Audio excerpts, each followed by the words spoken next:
안녕하십니까. 하나님의 은혜가 충만하시길 바랍니다. 오늘 6월 23일 수요일입니다. 잠언 28장 1절에서 18절까지의 말씀인데요. 먼저 말씀 보십시다. 악인은 쫓아오는 자가 없어도 도망하나 의인은 사자같이 담대하니라. 나라는 죄가 있으면 주관자가 많아져도 명철과 지식이 있는 사람으로 말미암아 장구하게 되느니라. 가난한 자를 학대하는 가난한 자는 곡식을 남기지 아니하는 포구 같으니라. 율법을 버린 자는 악인을 칭찬하나 율법을 지키는 자는 악인을 대적하느니라. 악인은 정의를 깨닫지 못하나 여호와를 찾는 자는 모든 것을 깨닫느니라. 가난하여도 성실하게 행하는 자는 부유하면서 굽게 행하는 자보다 나으니라. 율법을 지키는 자는 지혜로운 아들이요 음식을 탐하는 자와 사귀는 자는 아비를 욕되게 하는 자니라. 중한 별리로 자기 재산을 늘리는 것은 가난한 사람을 불쌍히 여기는 자를 위해 그 재산을 저축하는 것이니라.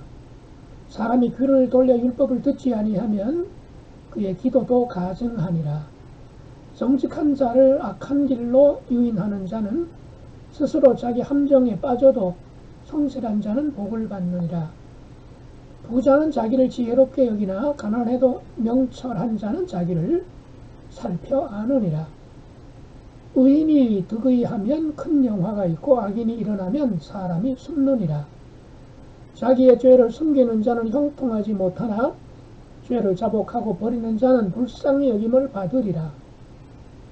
항상 경외하는 자는 복되거니와 마음을 완악하게 하는 자는 재앙에 빠지리라. 가난한 백성을 압제하는 악한 관원은 부르짖는 사자와 줄인 곰 같으니라. 무지한 치리자는 포악을 크게 행하거니와 탐욕을 미워하는 자는 장수하리라.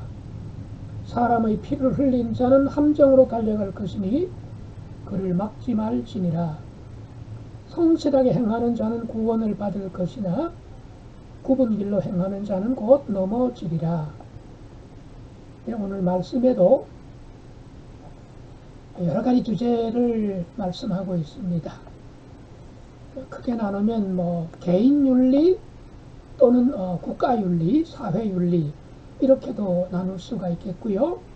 좀 더 세분한다면 의인과 악인, 또 가난과 부, 율법을 지키느냐 지키지 않느냐, 또 탐심 문제, 그 다음에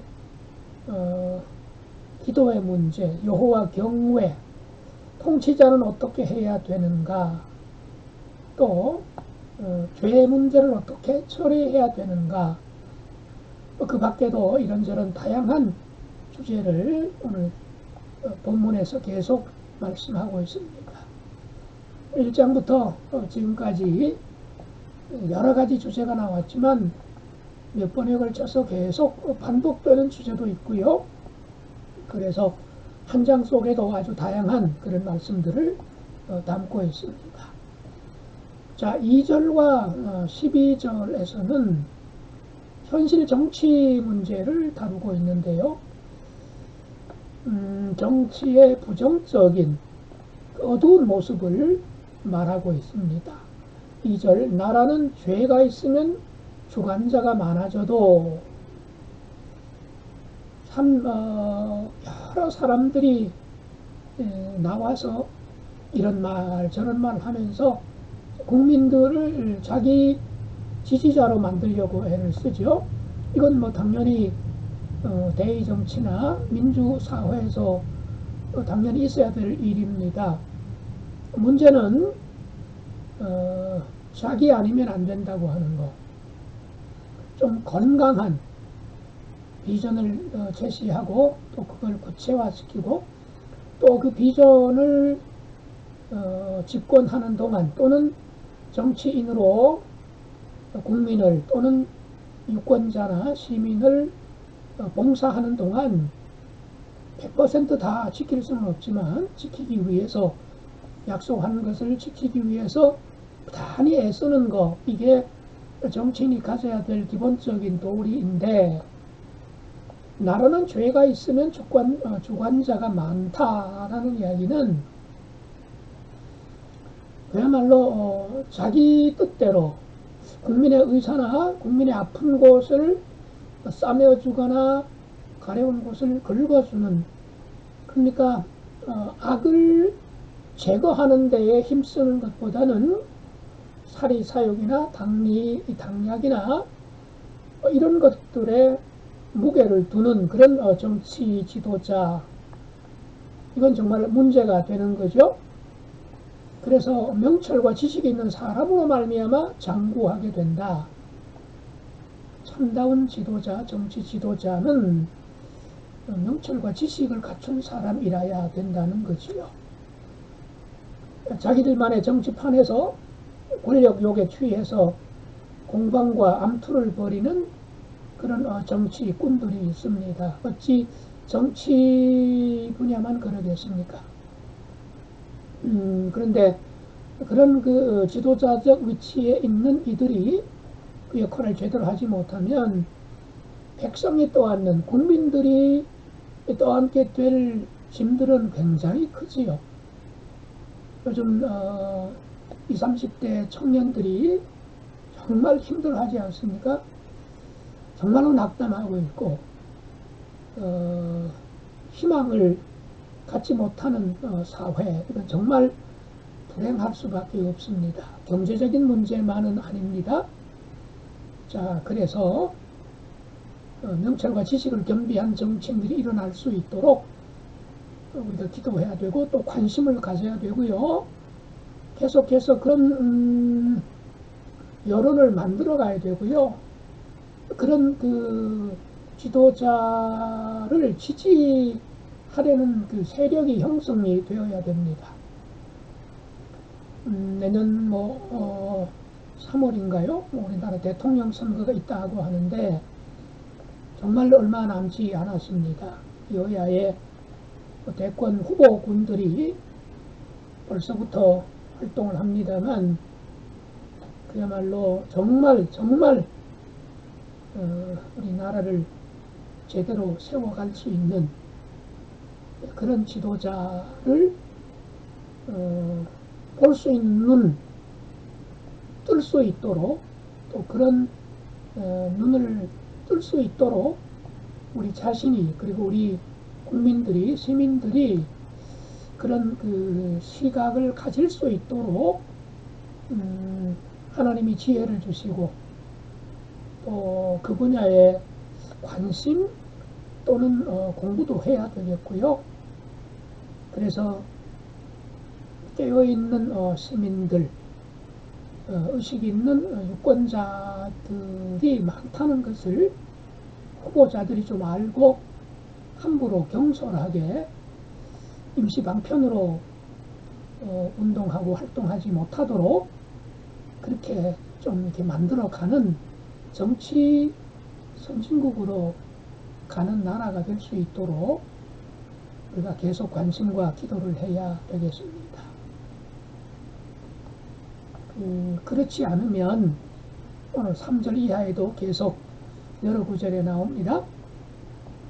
6절, 8절, 15절, 16절 권력자들이 더는 빼앗길 것이 없는 약자들을 끝까지 착취하고 또 가난한 이들도 살기 위해서 자기도 가난하면서 조금만 뭔가 기회가 생겼거나 이럴 때에 자기보다 더 가난한 절대적 가난에 빈곤에 헐떡이는 그런 사람들을 또 빼앗으려고 하는 그런 일이 일어나지 않도록 막아야 되겠고 눈을 부릅뜬 가운데 지켜보아야 되겠고요.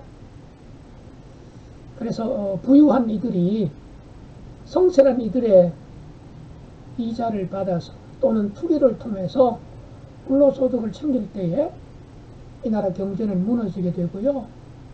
누가 땀 흘려서 성실하게 그 생산을 하고 그 결과를 통해서 돈을 벌려고 하겠습니까?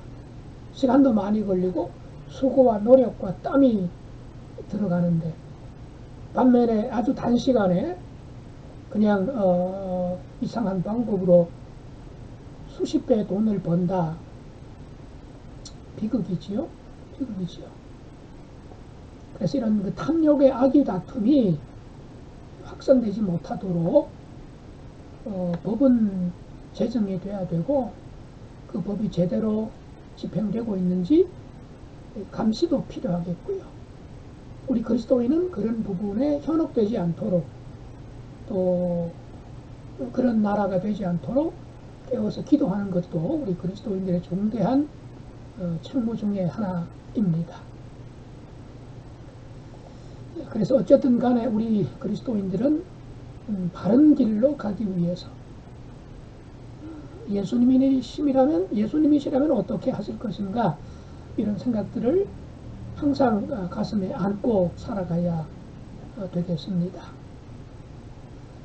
결코 약육강식이라니, 적자 생존이라니, 승자 독식이라니, 이런 일들은 정말 있어서는 안 되는 정말 사악한 표현이지요. 정글 사회가 되어서는 안 되겠습니다. 예, 7절 말씀 보겠습니다. 율법을 지키는 자는 지혜로운 아들이요. 그랬습니다. 율법을 지키는 자는 지혜로운 아들이다. 예, 음식을 탐하는 자와 사귀는 자는 아비를 욕되게 하는 자다. 율법을 지키는 것하고 음식을 탐하는 것하고를 지금 대조시키고 있죠. 즉 탐심이 지나치게 되면 성경의 정신에서 벗어난다는 얘기죠. 오늘날의 성공의 기준이 상당히 물적 토대, 물질에 지나치게 경도되어 있고 현중되어 있는 것을 우리가 많이 느끼잖아요. 우리 역시 그렇게 많이 물든 것도 사실이고요. 그래서 성공이 뭐냐? 거의 대부분 세상적 기준이지요. 얼마나 경제적으로 안정된 곳에 취업을 하느냐, 월급을 연봉을 얼마나 많이 받느냐, 이게 이제 성공의 거의 기준이 되고 말았습니다. 율법 말씀에 얼마나 가깝게 살아가느냐, 이건 그야말로 희박하게 되었고요. 그냥 예배 드릴 때나 설교 시간에나 들을 수 있는 정말 이상한 세상이 되고 말았습니다. 우리 부모들이 기대하는 자녀들의 성공, 또 우리 자녀가 이렇게 됐으면 좋겠다 하는 그 이상적인 자녀의 미래상에도 신앙적인 어떤 그림보다는 물질적인, 세속적인 성공, 출세, 부자, 이런 것들에 많이 오염되어 있죠. 환경 오염만 오염이 아니고 신앙 오염, 또 가치관 오염, 어쩌면 이런 그 신앙 오염, 가치관 오염이 환경 오염의 근원적인 원인 제공이라고도 볼 수가 있지요. 부모의 영광은 세상에도 성공한 자녀가 아니라 하나님의 말씀에 순종하는 자녀다. 그냥 지나치는 말이 아니고요. 정말 하나님 앞에 크게 뚜벅뚜벅 걸어가는 그런 자녀를 우리가 목표로 삼고 목적으로 삼고 기도하고 수시로 기회 있을 때마다 이야기해주고 들려주고, 우리 부모 세대가 그것을 또 보여주기 위해서 부단히 애를 써야 되겠지요. 자, 9절 말씀도 그 연장선상에 있는데요. 사람이 귀를 돌려 율법을 듣지 아니하면 그의 기도도 가증하니라. 사람이 귀를 돌려 율법을 듣지 아니하면, 하나님은 우리에게 율법을, 하나님 말씀을 계속해서 들려주고 계십니다. 우리가 듣지 못할 따름이지요. 근데 우리가 그걸 안 들으려고 귀를 막아버립니다. 우리의 고집과 우리의 주장, 우리의 가치관, 세속적인 성공, 출세 뭐 이런 것들이 워낙 현실적으로 아주 급하기 때문에 우선 먹고 살자, 우선 성공하자, 이게 우선순위가 되다 보니까 하나님 말씀은 뒷전이 되어버렸어요. 그건 그냥 액세서리가 되고 취업한 다음에 돈 번 다음에 좀 안정을 되찾은 다음에 이렇게 저 한참 뒤쪽으로 밀려나고 말았습니다. 그래서 우리의 기도도 가만히 보면 굉장히 우리 욕심, 우리의 세속적인 목표 달성을 위한 도구로 전락이 된 부분들이 굉장히 많지요. 이건 어제 오늘의 일은 아니고요. 수십 년 전부터 우리 한국 교회에 우리 자신들의 오래된 기도의 오염, 이렇게 말할 수가 있겠죠. 그래서 내 목적, 내 필요를 가지고 하나님께 요구하는 거예요. 이렇게 해 주십시오. 주세요, 주세요, 주세요 라고 계속 요구해 왔습니다. 자, 그런데 구약 시대의 배경이 되는 이스라엘 백성들이 살던 중동 지방의 그 주변에 모압이나 암몬이나 블레셋이나 저 아스리아나 시리아나 뭐 바벨론이나 모든 이방 민족들이 섬겼던 우상, 왜 우상을 섬겼느냐? 바로 그들이 섬기는 신의 기분을 채워주면서 기분 좋게 해준 다음에 자기들이 필요로 하는 것을 응답받기 위해서, 즉 자기의 욕심을 채우기 위해서 신의 기분을 맞추기 위해서 제사를 드렸습니다. 곡식을 드리고 짐승을 잡아 바친 거예요. 심지어는 신의 기분을 맞추기 위해서 정말 끔찍한 일도 서슴지 않았습니다. 신전에 가서는 신전에 상존하는 창녀와 부적절한 그 성관계를 맺기도 했고요. 더 끔찍한 것은 자기 어린 자식을 불로 태워 바치는 인신제사, 인신공양까지 서슴지 않았습니다. 이게 이스라엘 백성들이 살던 그 구약 시대에, 물론 신약 시대까지도 부분적으로 있었습니다만, 그게 그 당시 가나안과 주변의 이방인들의 종교 풍속이었고 신에게 제사하는 이유요 목적이었습니다. 근데 오늘날 그걸 우상숭배라고 그렇게 우리가 배격하고 우상숭배하지 말라는 말씀을 수도 없이 들었음에도 불구하고 우리도 어느덧 우상을 숭배하면서 그렇다면 또 몰라도 하나님을 예배한다, 하나님께 예배한다, 하나님께 드린다, 하나님께 기도한다 하면서 사실은 이방인들이 했던 우상 숭배와 상당히 닮은 모습을 보이고 있는 거죠. 그래서 내가 원하는 목적과 목표를 이른바 기도 제목을 쫙 정해놓고 그걸 가지고 계속 기도하는 거죠. 믿습니다 하면서 그야말로 내가 주인이에요. 내가 주권자예요. 내가 기획하고 계획하고 그런 다음에 그 기획한 것을 하나님한테 딱 제출해 놓고 하나님 이거 결제하세요. 결제 안 하면 안 됩니다. 이러면서 하나님에게 요구를 하는 거예요. 하나님을 부려 먹는 거죠. 이건 그야말로 주객이 전도된 거죠. 겉모양을 보면 기도인데 기도의 내용은 상당 부분이 이방인들이 이방신을 다루었던 그런 모습으로 변질되고 부패한 부분이 많이 있다는 겁니다. 이거 우리가 정말 벗어 던져야 되고요. 고쳐야 됩니다. 회개해야 됩니다. 지금 우리의 기도는, 내가 드리는 기도는 성경적인가? 정말 이 기도로 하나님이 기뻐하실 수 있을까? 내가 기도 드릴 때마다 하나님이 정말로 기분 좋아하실까?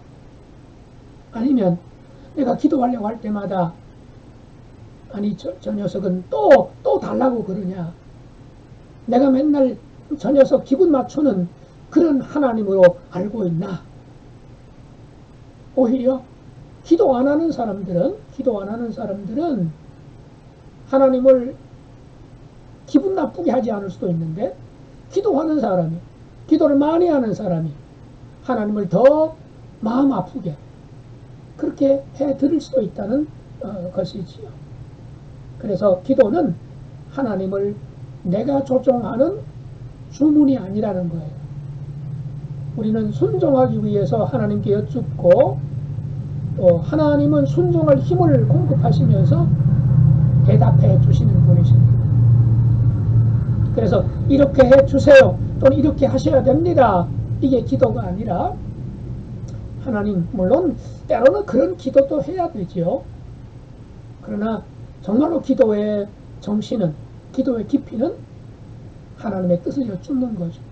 하나님 어떻게 하기를 원하십니까? 이렇게 하는 게 좋을까요? 저렇게 하는 게 좋을까요? 매사에 큰 문제든 작은 문제든 간에 하나님께 여쭙는 거죠. 하나님께 여쭙는 거죠. 하나님의 뜻을 구하는 거죠. 그렇게 계속해서 같은 기도 제목을 가지고 기도하다 보면 이거다 저거다라고 하나님이 무슨 녹음할 수 있는 목소리로 들려주시는 것보다는 내 마음속에 그 문제를 가지고 정말로 내 생각을 내려놓고 내 뜻을 접어놓고 하나님께 맑은 정신으로 기도하면 분명히 하나님께서 판단력을 주실 거예요. 하나님은 나는 이쪽을 선택하고 싶은데 그것보다는 저쪽을 선택하라고 하시는 것 같아. 이렇게 생각이 바뀌는 경우가 많이 있습니다. 이건 하나님이 내게 주신 응답이라고 받아들여도 거의 틀리지 않을 겁니다.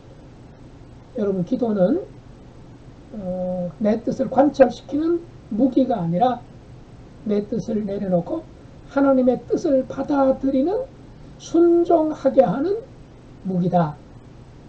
이렇게 정리할 수가 있을 것입니다. 기도하겠습니다. 하나님 우리 아버지, 정말 이 나라를 하나님이 바르게 세워주시기를 원합니다.